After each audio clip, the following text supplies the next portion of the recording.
Welcome back, everybody, to another deep dive with me today. And me. Today, we're going to be talking about the fascinating story of Leo Melamed, who survived the Holocaust and became a titan of finance, shaping the markets that we all know today. Yeah.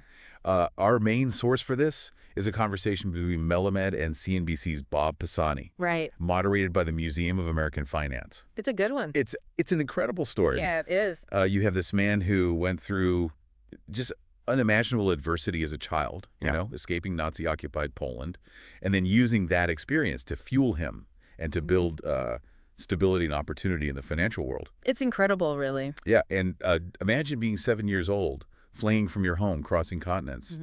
He actually went across the Trans-Siberian Railway for 2 weeks Oh, wow. before finally coming to America. That's a long time. That's a long journey to take. Yeah. And those experiences had to shape his worldview. Right. They had to, it speaks volumes about, the resilience of the human spirit. Yeah. And it's fascinating how those early experiences, it seems like, fueled his ambition and determination later in life. Yeah, yeah, and that ambition led him to, of all things, the Chicago Mercantile Exchange, Right. the CME. What I love about this story is that Melamed didn't set out to be, Yeah. A finance guy. Right.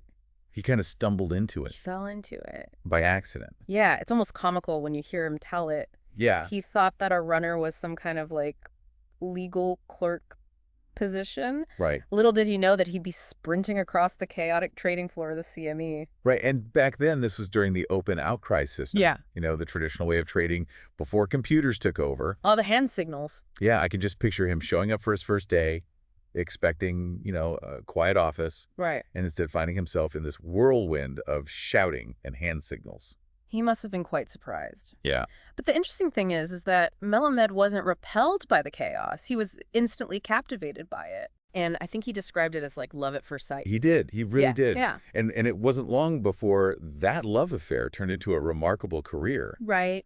Within a few years, he goes from runner to chairman of the CME. Oh, wow. That's just incredible. Yeah. What do you think fueled that rapid ascent? Well, I think his legal background played a key role. Remember, he was a lawyer by training. Right. So when he looked at the CME in the 1950s, he saw this Wild West environment. It was just a place that was, rife for manipulation and cornering. So instead of being intimidated by that, he saw an opportunity Yes. to bring some order to all that chaos. Yes. He wanted to create a system with, clear rules and regulations, a true marketplace built on some integrity.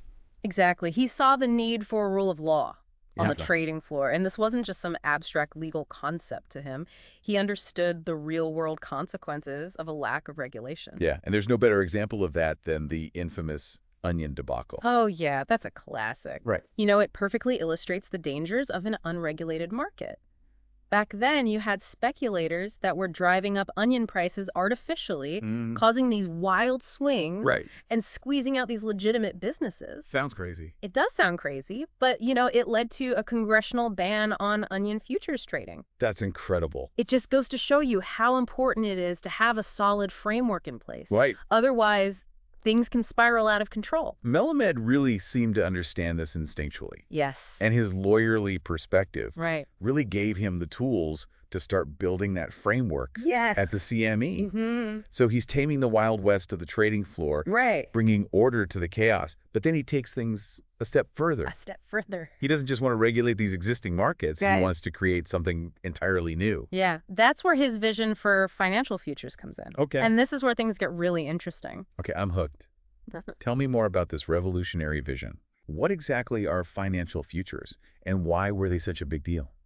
So at the time, futures contracts were primarily used for agricultural commodities, things like wheat and corn. Pork bellies. And yes, even pork bellies. Right. But Melamed had this radical idea, and he thought, why limit this to just agricultural products? He wanted to apply the principles of futures trading to the world of finance itself. Yes. I'm guessing not everyone was thrilled with this idea. You're right, it was a very controversial concept at the time. Yeah. A lot of people on his own board saw futures as strictly belonging to the realm of physical commodities.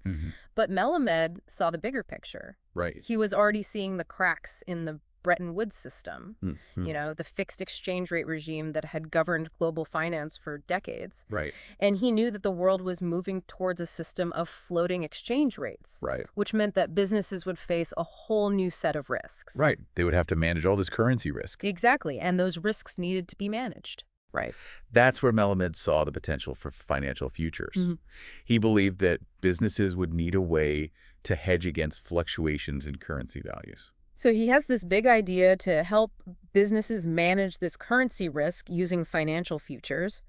But how does he convince everyone that it's not just some crazy radical scheme? Well, this is where the story takes a fascinating turn. He actually went to the legendary economist Milton Friedman for validation. Wow. Can you imagine? I can't even imagine being in the same room as Milton Friedman. Right, going to Milton Friedman with this big idea and saying, hey, is this brilliant or am I completely off base? Right, so what did Friedman say? Was he skeptical at first? Well, Friedman was initially hesitant. He grilled Melamed, challenged his assumptions. Right. But after this rigorous back and forth, Friedman finally gave his seal of approval. That must have been an incredible moment for Melamed. I know. To have someone like Milton Friedman endorse this vision. It was a turning point. Armed with Friedman's support, Melamed went full steam ahead, launching the International Monetary Market, or the IMM, in 1972. Wow. And that's when the first ever currency futures contracts were introduced to the world. 1972, that's a landmark date in the history of finance. It is. So Melamed has successfully tamed the Wild West of the trading floor and launched this entirely new concept of financial futures. What happens next? Well, Melamed doesn't stop there. Of course not. He's like a force of nature, Right. constantly innovating and expanding the possibilities of futures markets. Yeah. And he quickly realized that currency futures were just the tip of the iceberg. What other areas of finance did he target? Well, he saw the potential for futures contracts on interest rates. Okay. So in 1976, he introduced futures on U.S. Treasury bills. Okay. And then in 1981, he launched Eurodollar futures. Wow. These innovations allowed businesses to hedge against interest rate risk, which was becoming increasingly important in a volatile economic environment. Right. It's amazing how he keeps anticipating the needs of the market. I know. Always staying one step ahead. Yeah. And then comes the real game changer. 1982. Melamed introduces this concept of stock index futures. Yeah. Starting with the S&P 500. This was revolutionary. Okay, break this down for me. What exactly are stock index futures and why were they such a big deal? So think of it this way.